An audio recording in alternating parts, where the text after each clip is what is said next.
Hey everybody, Dr. Wenzel, Brentwood MD. Welcome to video 3 of a 3-part series all about wearable health technology. In this video, I'm going to be putting it all together. We talked about why it's important to be tracking health metrics, what metrics are the most important, and we call those key health indicators, KHIs, and we identified them as glucose, sleep, and activity. In this video, we're going to talk about what tools that are available widespread, and what tools are my favorite, and a brief touch on why. But the bottom line is do whatever works for you. Glucose. There really are two players at this. The number one is the Dexcom 6. This is the best technology on the planet. However, right now, unless you're a type 1 diabetic, it's fairly cost prohibitive for a non-type 1 diabetic to get qualified for this. You end up being a cash payer, and it's in the many hundreds of dollars. And although the Freestyle Libre is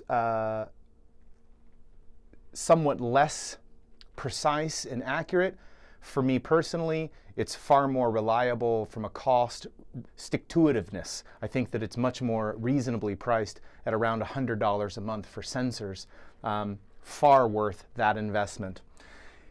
In the sleep world and the activity world, you'll notice there's a lot of crossover as you're exploring the market. That's because most tools and technologies have some form of either native or bolt-on sleep algorithm into their technology. There's pros and cons to each one. I mean, like anything else. Sleep, we were looking at things like the Oura Ring, the Apple Watch, the Whoop, which is a band. The Garmin has a wearable watch, and Fitbit now has some pretty advanced tools. And there's a lot of crossover here. And what you choose to track your particular metric is totally up to you. In my opinion, I like keeping it simple and whatever feels most native. So if it feels weird to you to wear a watch and you never wear a watch, don't wear a watch. If it feels weird to you to wear a ring, and even if you're sleeping wearing a ring feels weird, then don't wear a ring. Don't buy the ring because you're not going to wear it. The key here is that what feels native to you, that it can become kind of passive, like we talked about, where you don't even have to think about it. It's mindless for you, but the data is being collected in the back end.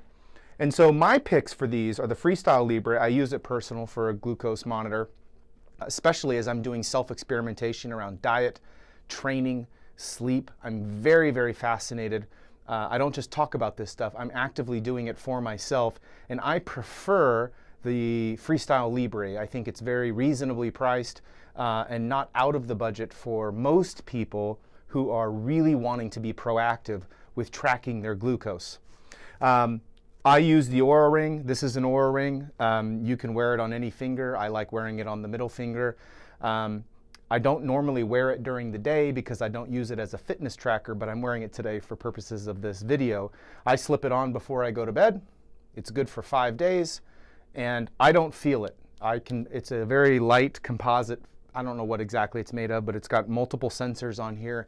And to me, it's the most advanced sleep technology that is reproducible and reliable and completely non-invasive to my sleep. You've got technology for sleep around Whoop, which is very, very good. I just don't like wearing anything around my wrist. That's why I don't wear my watch to track sleep. It's why I don't wear a Whoop.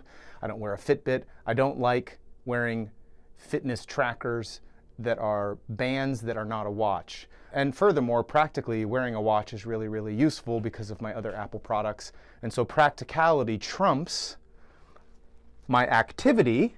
I wear an Apple Watch for practical reasons. I'm curious. At some point, I'm probably going to start tracking with the Garmin and wearing some of these other Fitbit. I'm going to continue to wear these and see which one I like better. But the point is that you do have options, but don't get overwhelmed by the options. Wherever your gut tells you to go, where it feels most native, you feel most trustworthy of the brand. The point is, you've got options and they work. I like the Freestyle for glucose. I like the Oura Ring for sleep, and I like the Apple Watch for activity. The most important thing is you do what's best for you. Now we get to some tricky transition point, which is now you have all this data, what do you do with it? And this is where you really need a health advocate. At my practice, with my clients, this is where we can lay down on an app that we've built where all of this data comes into one dashboard. We can overlay graphs where all of this data is just seamlessly being pushed into the application, and we can pull up their profile and see all of their data from whatever tool they're using. If you don't have a tool like that, then you have to go to each individual app, which has their own, pros and cons and learning curves. But listen, if there was one area in 2021 and beyond for you to put your effort, energy, time, that is learning what wearing wearable tech means for you, tracking these most important critical metrics that determine the way you feel, how you live, and how long you live. I just can't stress this enough. It's worth the time, it's worth the investment.